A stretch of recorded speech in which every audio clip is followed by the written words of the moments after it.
Hi, this is Princess, and tonight I want to talk about women. And the reason why I want to talk about women is because my daughter and I have conversations all the time, and I have conversations with some of the other women, and I listen to them, and sometimes stuff is funny, and sometimes stuff is not funny. About a year and a half ago, I met Victoria Christopher Murray, and she came into my life. She became my mentor and a very great role model for me. I think the thing that she's taught me, though, out of everything that she's taught me, because she's taught me a lot, is that women can work together. She works with Rashonda Tate Billingsley, and they now have their own publishing company.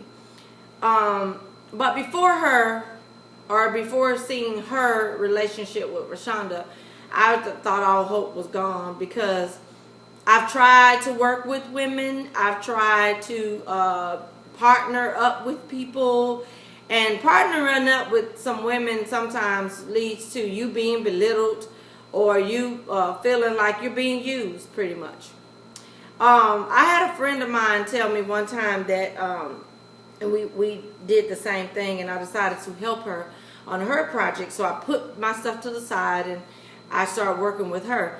Well, she started saying that she felt like she had the gift, and that once she made it, she would just tag me along.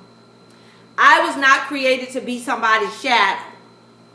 God created me to have my own gifts, and my mom kept telling me, she's using you. You're being used. My mom just kept telling me, she said, she's taking your gift. She's listening to your ideas. She's doing this, she's doing that. And I kept saying, no, well, I'm just trying to help her because I told her I would help her. Well, she was like, I'm telling you, every conversation almost was like, when I make it, I'm going to do this. And, you and I'll get you to come on board, and you can be and it always be number two, not number one. It wouldn't be we working together as a team. It would be I would be working for her. So I thought, okay. Later, a couple of people were saying, such and such said that, y'all stop talking to each other because you start hating on her. Hush your mouth. That tickles me. I didn't have much to hate on. I was actually, at that particular time in my life, enjoying some of the things that were going on in my life, so I didn't have much to hate on. I actually thought I had a friend, and I thought that we were working together, and so they dressed differently from me, but that's because I chose to dress the way I wanted to dress.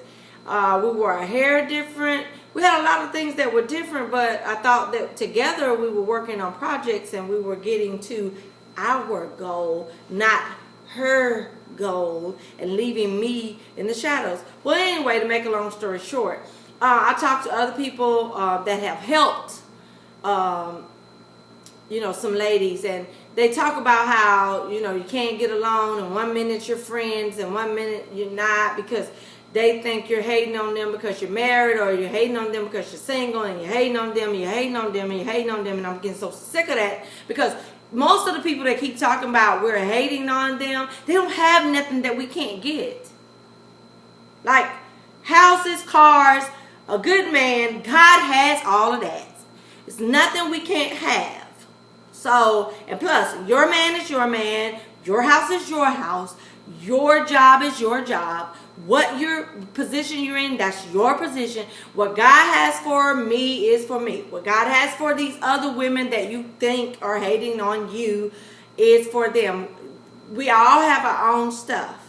And so, yeah, there may be a few haters, but I don't think that everybody's haters. I actually think some of this is in some of the people's head. I really do. I think they have trust issues. I think that they have a lot of things going on with them that mess with mood swings and PMSing and all kinds of stuff. Your menopause, all kinds of emotions are wrapped in. Some of us are bipolar. I mean, it's just a lot of stuff, and we don't get that stuff checked out. And so we go to thinking everybody's want to be like us, and everybody's looking at us, and everybody want to walk in our shoes, and people wish they was us.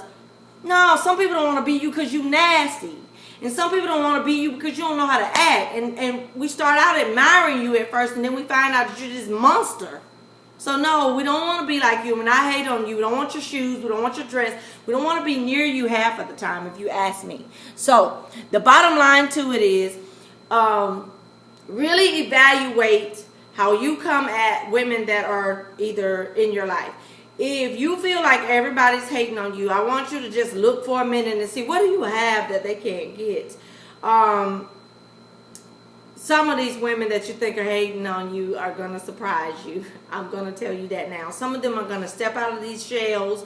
Some of them really followed you because it was easier for them to still do what God said, following behind you, so they didn't have such a bad conscience by not doing what they're supposed to do. Some of them, you know, are just scared to step out, so they use you as a, I don't know, frontline person. I don't know, but everybody ain't hating. Ain't nobody want all this stuff that y'all talking about. And some women are truly just admiring you. And so the truth is, I really think a lot of women that are paranoid that every woman is really wanting to be like them, I really think they need some help. And I'm just going to pray for them. Seriously, I'm not being funny. I'm going to pray because there's nothing, there's nothing that you have that we can't get.